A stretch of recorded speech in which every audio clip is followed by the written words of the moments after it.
Former President Donald Trump scores a major legal victory. The U.S. Supreme Court rules states cannot kick him off the ballot over his actions leading up to the riot at the U.S. Capitol. More than a dozen staff members did not report to an Orange County middle school after a student threatened an employee. How leaders are keeping students and staff safe.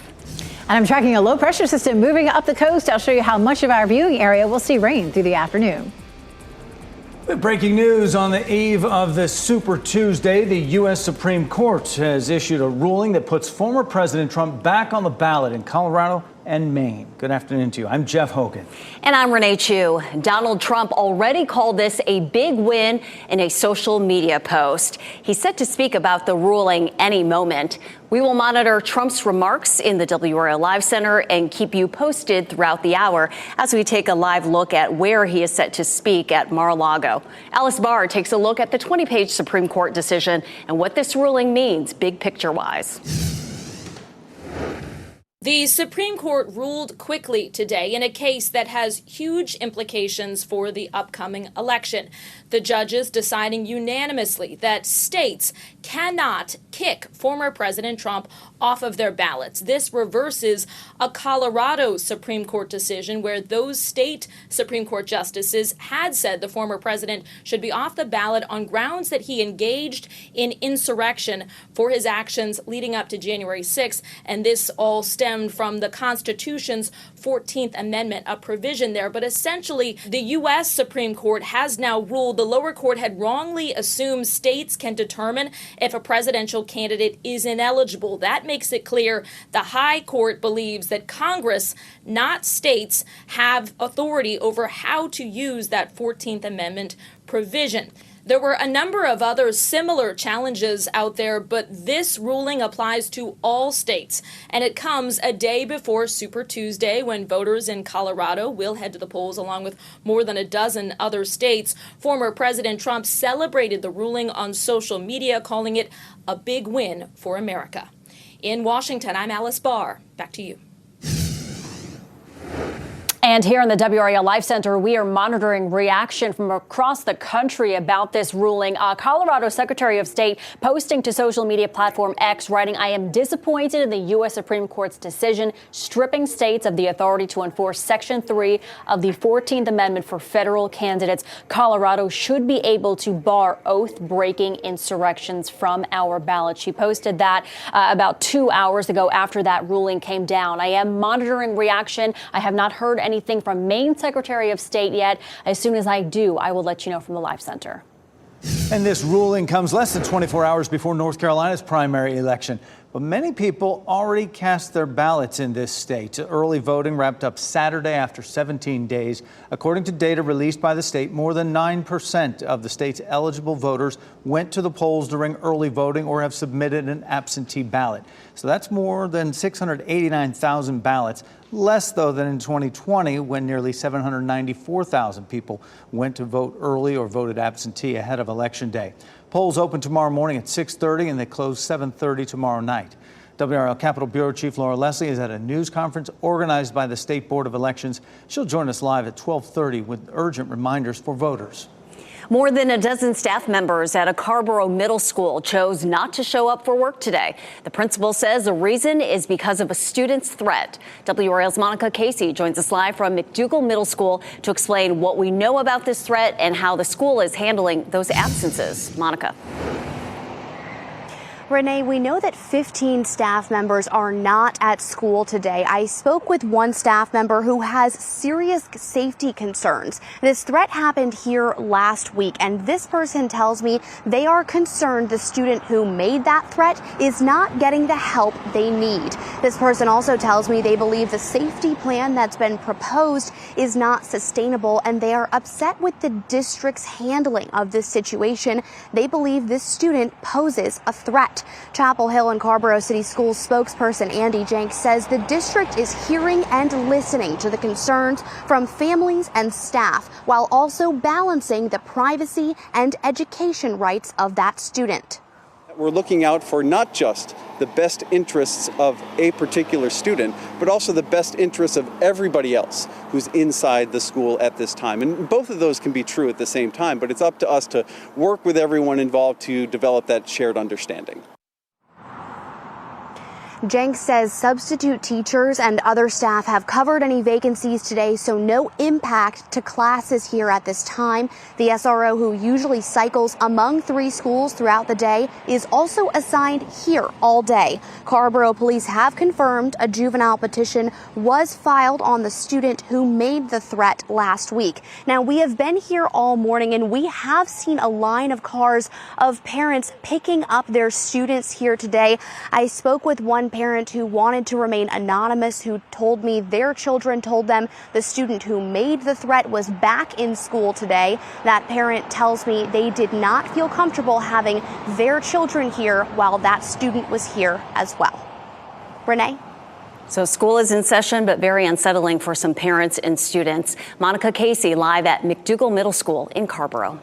A coastal low is pushing rain into our area this afternoon. Elizabeth Gardner is in the WRAL Severe Weather Center with a look at who is most likely to see this rain during the evening commute. Really, for the folks who are farthest east, that's where we'll see it, and especially to the north and east. The low, as you can watch it, is moving northward gradually. We'd start that loop back up, and there's definitely some rain associated with this in eastern North Carolina. Some of that is starting to affect a few of our counties. We are definitely seeing some rain here in the eastern part of Halifax County, Northampton County, and almost all of Edgecombe County. We'll start to see that pushing a little farther east too in the next hour or two across parts of Wilson County and probably the northern part of Wayne County as well. As this low moves northward, it'll start to rotate more of this rain back just to the north and east of Raleigh. But again, we'll zoom in and you can see just east of Rocky Mount and Wilson, around Tarboro, across parts of Wilson County and Halifax County, Northampton County as well. Here's a look at Futurecast, and as we head it through the afternoon, you can see again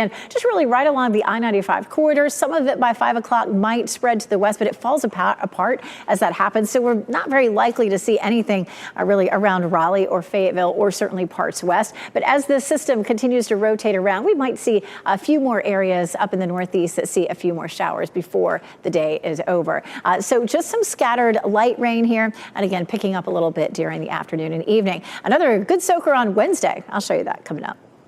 Today, Durham city leaders will vote on whether to bring back gunshot detection technology. Police say it helps them get to scenes more quickly and keeps the community safer. WRAL's Laura Levine has details on the program. The city's one-year pilot program for the gunshot detection system ended in December, and today it's back on the table for discussion, this time with a more than $650,000 price tag. So city councilors today, they're going to receive a presentation and some data from the police department and taking a closer look on whether or not they want to start a 3-year contract. ShotSpotter uses sensors placed in a 3-square-mile radius near downtown to detect gunshots and notify police. Data from DPD shows for the one-year pilot period, there were 1,416 ShotSpotter alerts and a total of 5,259 shots detected. That's not including New Year's Eve, New Year's Day, and Independence Day. There was an average of 3.9 alerts per day and 3.7 shots per alert. 26.9% of the ShotSpotter alerts also had a resident 911 call. So in the last meeting, council members asked Chief Patrice Andrews if turning the sensors off has had any impact on their response. We knew that we needed to get on scene and get on scene quickly. We knew that we needed to try and collect as much evidence and locate and collect as much evidence as possible. But we also respected council's decision, but that did not have an effect on how we did our work. So far, Durham Police's response to these ShotSpotter alerts has resulted in 24 arrests. Durham Police Chief Andrews advocated in favor of the technology. She said it's significant that nearly 80% of the shooting reports to police were initiated by ShotSpotter. Durham City Council meets tonight at 7. Laura Levine, WRAL News in Durham. This morning, the Durham Board of County Commissioners discussed funding for a new emergency alert system. The county is considering the Rave Alert Pro system. The cost to the county would be about $55,000. It would allow emergency staff to send mass notifications through phone, text, and email, as well as an app. It would replace the current Alert Durham host system, which is called Everbridge. The University of Maryland has suspended recruitment activities for all fraternities and sororities on campus, pending an investigation into alleged misconduct. School officials sent a letter to all 37 Greek organizations on campus, informing them of the suspension. The letter did not describe the alleged misconduct as hazing incidents. Breaking news, the former chief financial officer of the Trump Organization pleaded guilty to 2 counts of perjury. Alan Weisselberg surrendered to the Manhattan District Attorney's Office this morning. He's expected to appear in court sometime within the hour. The charges are connected to testimony he gave during former President Donald Trump's civil fraud trial.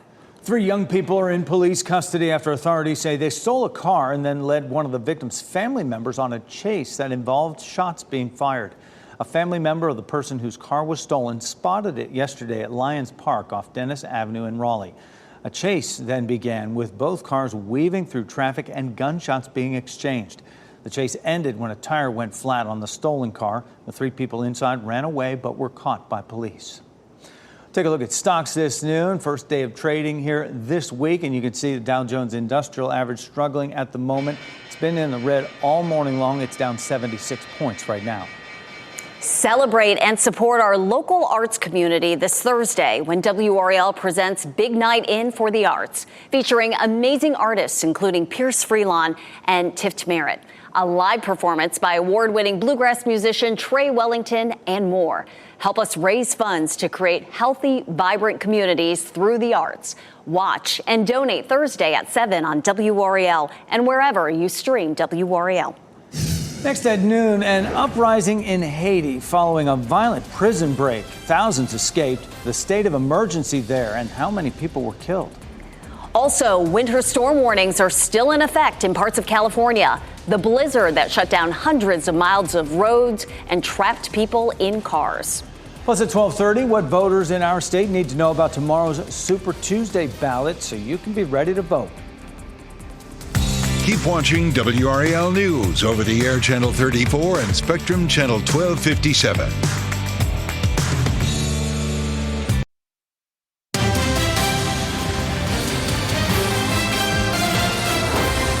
We're following a developing story out of Haiti, where a violent prison break incites mayhem.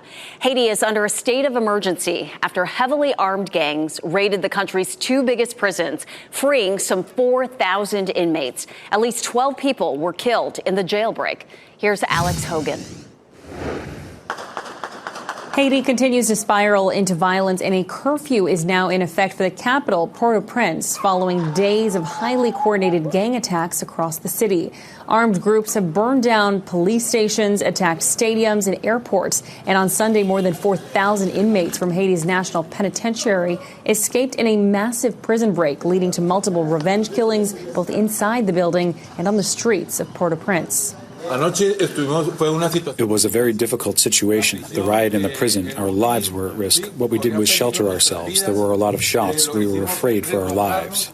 Gang violence is nothing new in Haiti. Organized criminals already control roughly 80% of the capital, but now some are making direct challenges to the country's political system, calling for the overthrow of the government and the arrest of Prime Minister Ariel Henry. We are demanding that the police and the military take responsibility and arrest Ariel Henry. Our men with weapons are not your enemy.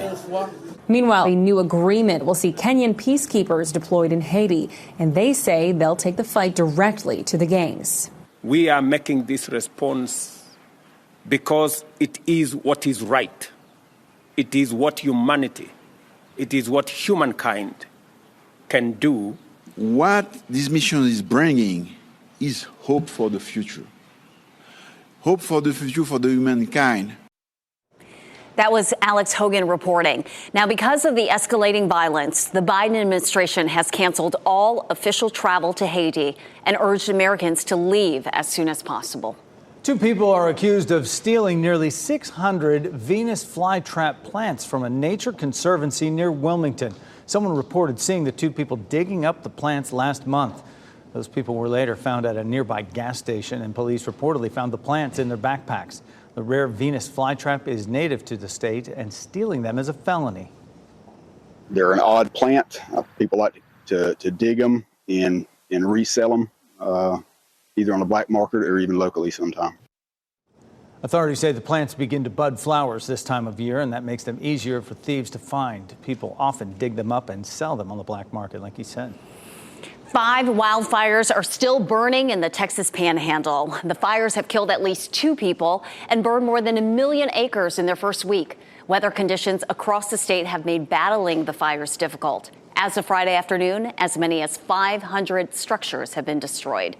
Winter storm warnings are in effect for much of Northern California. This is a live look right now in California. Meteorologists do not expect them to expire until early Wednesday morning. Look at all that snow. California highways were shut down yesterday as a powerful blizzard pounded parts of the Golden State. Hundreds of travelers were trapped in their vehicles for hours, and more than 300 vehicles were stranded. Some areas experienced howling winds with gusts that hit 190 miles per hour.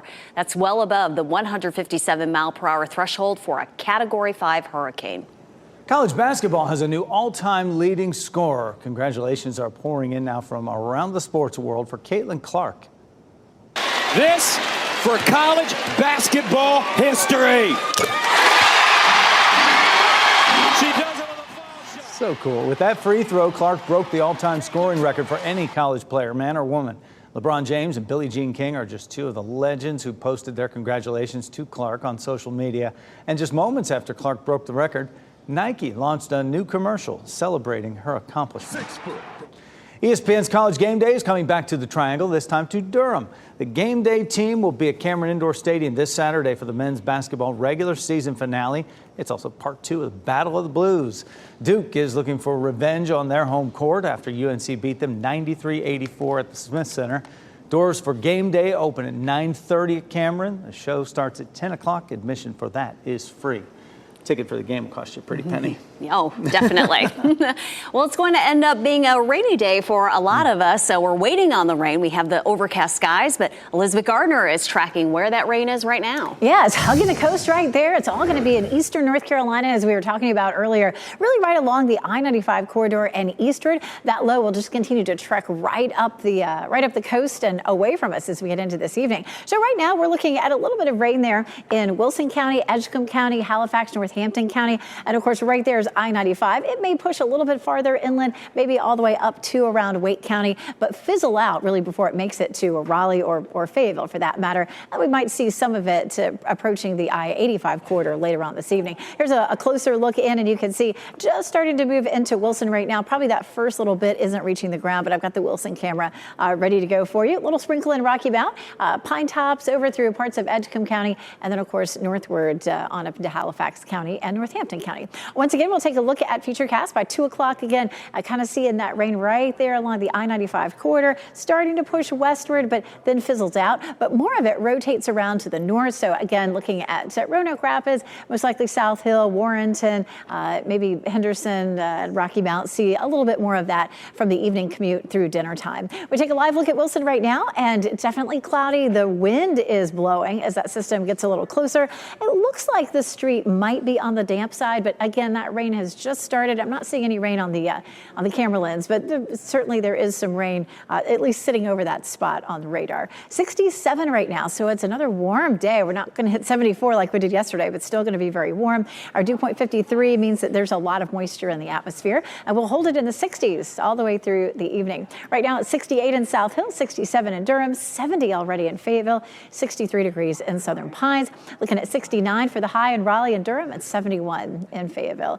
Election day planner for tomorrow looks great. This whole system is going to continue to lift north through Virginia and on up into the northeast. It'll be a pleasant start tomorrow morning with temperatures in the mid-50s as the polls open. We'll see a high of 72 under partly cloudy skies, and as polls close, temperatures will be in the mid to upper 60s. I mean, it's hard to find a more perfect day in March. Speaking of perfect days in March, if you like it warm, look at this.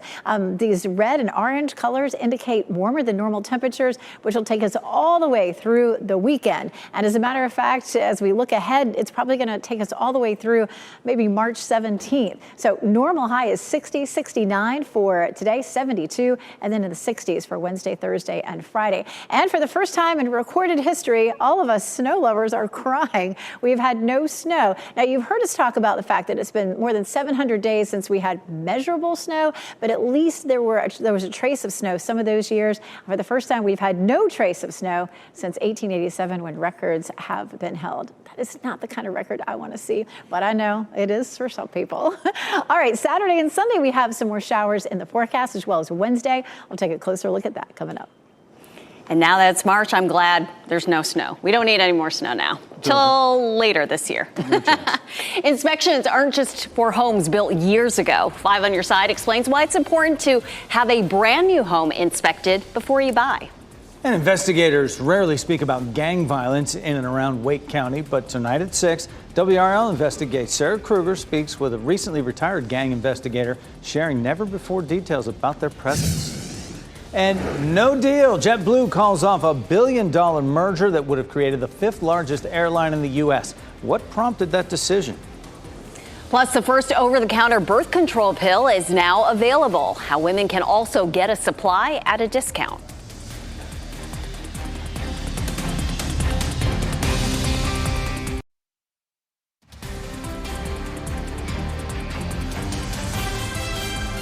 And we bring you back this noon with a live look at North Hills as you watch WRAL News, available on Spectrum and the WRAL app on your TV or streaming device. A little bit of sunshine there. Well, JetBlue has ended their merger agreement with Spirit Airlines. A federal judge blocked the proposed merger in January after the Justice Department sued to stop the merger. The department argued airfares would go up if Spirit was no longer independent. Some industry analysts have said there was little chance that an appeal would succeed in this case. JetBlue's proposed purchase of Spirit would have created the country's 5th largest airline. Starting this summer, American Airlines will be the first U.S. carrier with a direct flight from New York City to Tokyo. The flight to Japan will take about 12 hours and 50 minutes, but because it crosses the international date line, it seems like the return to the U.S. takes no time at all. You take off and land on the same day. Tickets for the new flight are already on sale. United Airlines offers direct flights from Newark to Narita, Japan. General Motors is expanding its North American recall for potentially faulty tailgates in trucks. The expansion comes after GM announced a recall earlier this month that affected approximately 323,000 U.S. vehicles. GM says more than 570,000 trucks may be affected by this issue. Initially, it was just over 320,000 that were thought to be affected in the U.S., and models include 2020 through 24 Chevy Silverados and GMC Sierras. No deaths or injuries have been reported. Apple has several releases planned this spring, but the company may not make a big production out of them. They may skip over a spring event in favor of launching new products on its website. These include a revamped iPad Pro with a faster chip and better screen. Apple is also expected to update the iPad Air. Both would be the first new iPad since 2022. In less than 24 hours, voters in our state will head to the polls for the 2024 primary election. We'll share some vital reminders from the State Board of Elections after the break. Plus, remembering the fight for voting rights, how Vice President Kamala Harris is using the anniversary of Bloody Sunday in Selma nearly 60 years ago to highlight the present-day war in Gaza. And here's a look at your winning NC Education lottery numbers on your screen.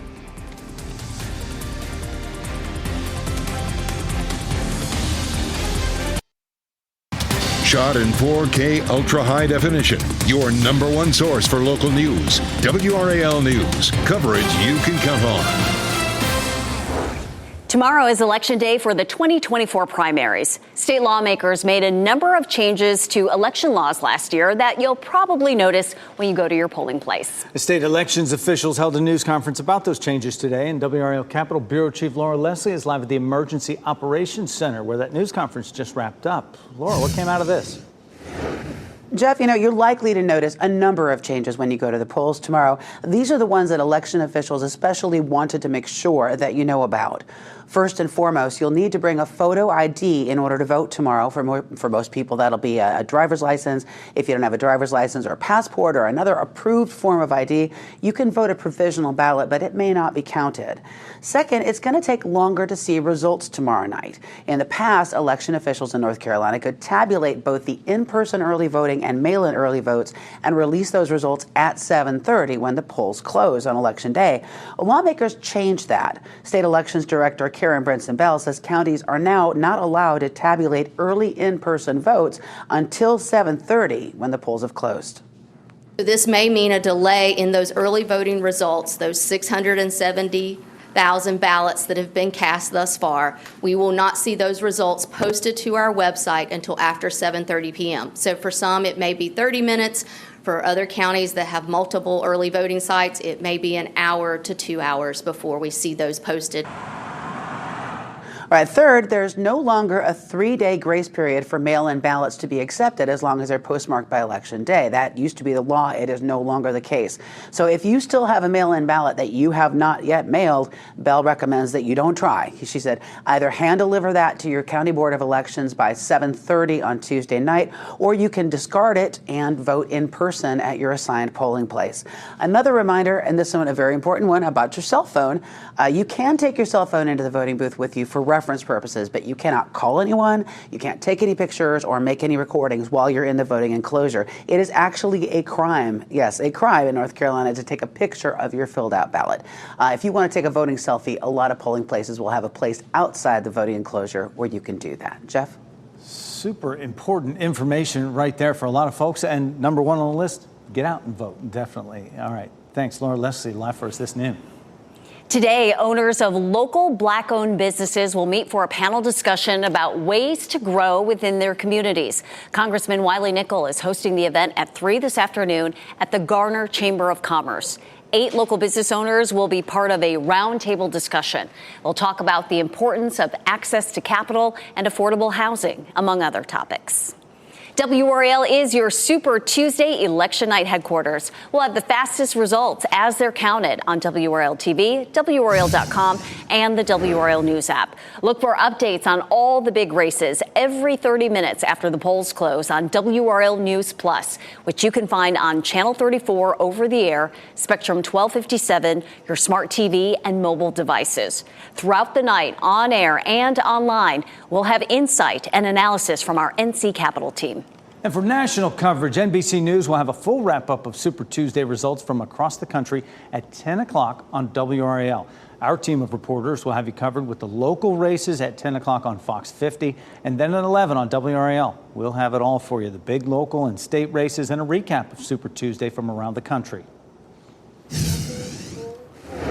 And happening right now in the WRAL Live Center, Massachusetts Air National Guard member Jack Teixeira has pleaded guilty to leaking highly classified military documents. This is him here. He admitted today to illegally collecting military secrets and sharing them on Discord, which is a social media platform. He worked as a cyber transport system specialist. Essentially, he was responsible for military communications. He has been behind bars since April of last year. He does remain an Air National Guard in unpaid status. Prosecutors are planning to seek 17 years in prison. Michelle, thanks. Controversy on campus at the University of Florida after the school eliminated all diversity, equity, and inclusion positions. The decision is in line with a new state rule that prohibits DEI programs, and other GOP-led states could soon follow. NBC's Marissa Parra spoke with students and faculty to get their take on the decision. The University of Florida slashing all diversity, equity, and inclusion roles across campus. Quite disappointed by it. I think that the university administration has let us down in this regard. The school announcing it will reallocate the $5 million initially used for DEI expenses, adding it will also eliminate roughly 30 jobs. I've seen people saying, thank God we can save $5 million a year. And then I've seen other people saying, this is like horrible. The school's director of African American Studies says this decision goes much further than the university. So there might be a long-term impact in terms of recruiting high-end talent based on the fear that, this state isn't welcoming to diversity and inclusion. The University of Florida joining other schools in the state that have also cut their DEI programs. This has basically been used as a veneer to impose an ideological agenda. All of this comes nearly a year after Governor Ron DeSantis signed a law banning Florida's public universities from spending federal and state money on DEI initiatives. DeSantis reacting to the Gainesville University's decision, tweeting, "Florida is where DEI goes to die." But critics of his say they think the push to end DEI comes from a fundamental misunderstanding on what DEI really is. Governor DeSantis sees DEI as toxic. People love to think that DEI is only for African Americans, which is not true. It also applies to white women, Asian Americans, LGBTQ, disability students. An NBC News analysis shows GOP lawmakers across more than 30 states have introduced measures to either limit or eliminate DEI initiatives altogether during this legislative session alone.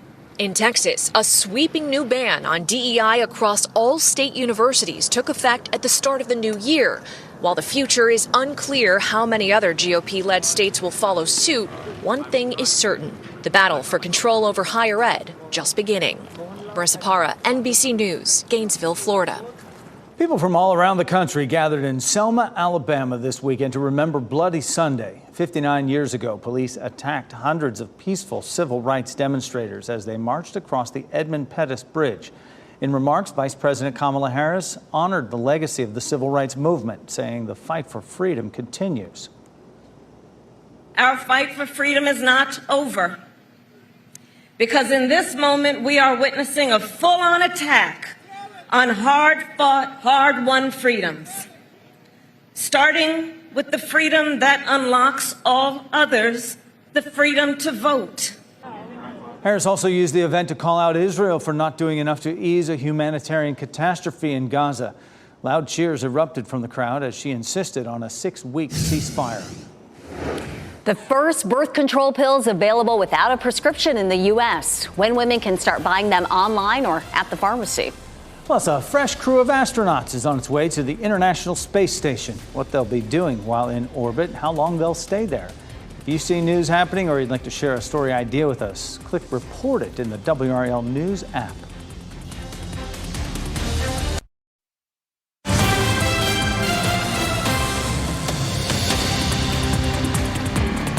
Happening right now in the WRAL Live Center, Duke University Health System say they are lifting their visitor restrictions in their hospitals. They say they're doing this because respiratory illnesses are on the decline in the Triangle. So they say they will be going to Tier 1 visitation status. That means that up to 4 visitors are allowed at a time. Also, visiting hours for maternity and emergency departments, there will be 24/7 access. They do say that masking precautions may apply to certain patient populations. We've also reached out to Wake Med to see if they've changed their visitation status. They say their restrictions are still in place. Visitors at hospital units must be at least 12 years old. We've also reached out to UNC. We have not heard back yet. Thanks, Michelle. Also in health news, an estimated 37 million Americans have chronic kidney disease, and most of them don't know it. In fact, a person can lose up to 60% of their kidney function before noticing any health problems. You can protect your kidneys by preventing or managing health conditions that cause kidney damage, like diabetes and high blood pressure, and see a provider right away if you develop a urinary tract infection that can cause kidney damage if left untreated.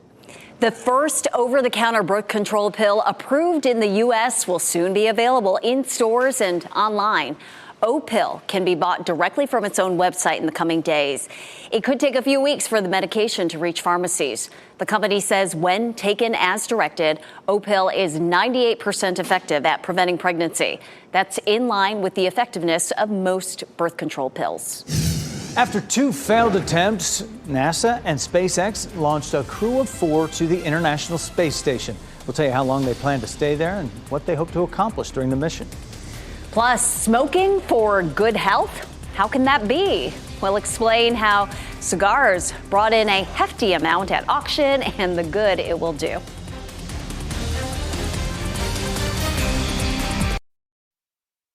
4 astronauts are currently headed to the International Space Station, and they're about 15 hours away from docking. The crew will spend the next 6 months there conducting scientific research. Jonathan Sari explains how their work in orbit will benefit us here on Earth. 4 more humans are in low Earth orbit after an overnight launch that lit up the night sky over Florida's Space Coast. Engines full power and liftoff of NASA Crew 8. Go Falcon, go SpaceX, and go NASA. Perched atop a SpaceX Falcon 9 rocket, a Dragon space capsule named Endeavour carried 3 NASA astronauts and 1 Russian cosmonaut into space. They'll spend the next 6 months aboard the International Space Station conducting experiments, including studies on the effects of long-duration space travel on the human body. One of the astronauts, Michael Barat, is also a medical doctor. Between this last flight and this flight, I actually put out the 2nd edition of a space medicine textbook. And we're actually in the process of doing a 3rd edition of that space medicine textbook. And each time I do that, I try to figure out how right we are. And then I fly. I've done that twice, and I figure out how wrong we are because we keep discovering new things. That was Jonathan Sari reporting. NASA officials are especially interested in these studies because later this decade, they hope to send astronauts on long-duration missions to the lunar South Pole. So much exciting stuff happening with NASA and up there in space. Back here on Earth, meteorologist Elizabeth Gardner is tracking our weather, and we're waiting on that rain that's hugging the coast right now. Yeah, most of us are not going to see it today, which is fine. We have a lot of rain in our forecast for Wednesday, and I'm going to show you that coming up in just a few minutes. But it's definitely cloudy. Goldsboro, Apex, Chapel Hill. Chapel Hill seeing a little bit of blue sky. The farther west you are, like Chapel Hill, the more certain we are that you're not going to see any rain today. You can see a little blue sky there, courtesy of Top of the Hill Restaurant in Fayetteville there, our newsroom on Hay Street. So here's what's happening. We have a coastal low that is moving up the coast right now. It's just going to continue to almost head due north, maybe even a little bit northeast. It has winds that rotate counterclockwise, which is what a low does, and it is pushing some rain into eastern North Carolina. As that low moves away, of course, it's going to take the rain along with it, and it just isn't going to have enough oomph to push too much in our direction. So a little bit of light patchy rain may bring a sprinkle or two in Goldsboro, nothing really reaching the ground right now, but showing with some rain there in Wilson County, Edgecombe County, Halifax, and Northampton counties. We'll zoom in. You can see here in Roanoke Rapids. This is the part of the viewing area that's most likely to see any of that rain. As the low moves northward, it's going to push more of this rain back to the west. So I would say from Henderson through Warrenton, Roanoke Rapids, Enfield, even up in South Hill, Virginia, that's going to be the area most likely to see rain. A little bit of light rain in Goldsboro could press past Rocky Mount a little bit toward Nashville and maybe even Smithfield, but we're just not going to see much rain out of the system today. So far, the rain along the coast and just inland of the coastal plain has been just a trace. You can see the green area showing up there, and we just stuck a pin there, and it's just a trace. Here's a look at Futurecast, and you can see around 3 o'clock, this just a little light band of rain pushes through and then fizzles out before it reaches the triangle area. But more of that comes swinging past up here to the north, again from Rocky Mount up towards South Hill, as well as Warrenton and Roanoke Rapids. We're looking at a much better chance for rain on Wednesday. This starts early in the morning with a warm front moving through. You can see the yellow and the oranges. Likely have a few rumbles of thunder when the cold front comes through later in the afternoon and evening. But right now, it doesn't look like we would see any severe storms out of this. How much rainfall for Wednesday? It's a good bit. It's going to be with us almost all day long, anywhere from 3/4 of an inch to an inch to maybe even an inch and a half in some of our eastern counties. So just a small chance for rain today in our eastern counties, a 90% chance on Wednesday. And then Saturday also looks like it could be wet as well. Temperatures will be nice and warm. Earlier we talked about our voting forecast for Tuesday. It looks gorgeous, mostly sunny, 72. And then rain and a few isolated thunderstorms for most of the day Wednesday. Thursday and Friday are fairly dry, but we'll see the rain picking up Friday night into Saturday. It does taper off on Sunday. And of course, don't forget Saturday, we spring forward and go back to daylight time. A rare Lego collectible sells for big bucks at auction. The massive amount of cash this gold mask raked in, and how the organization plans to use the money.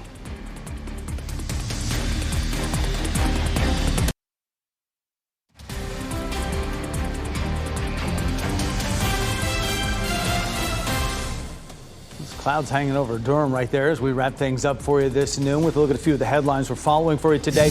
The Supreme Court unanimously restored Donald Trump to the 2024 presidential primary ballots today. This is a live look from Mar-a-Lago, where he is addressing the media right now.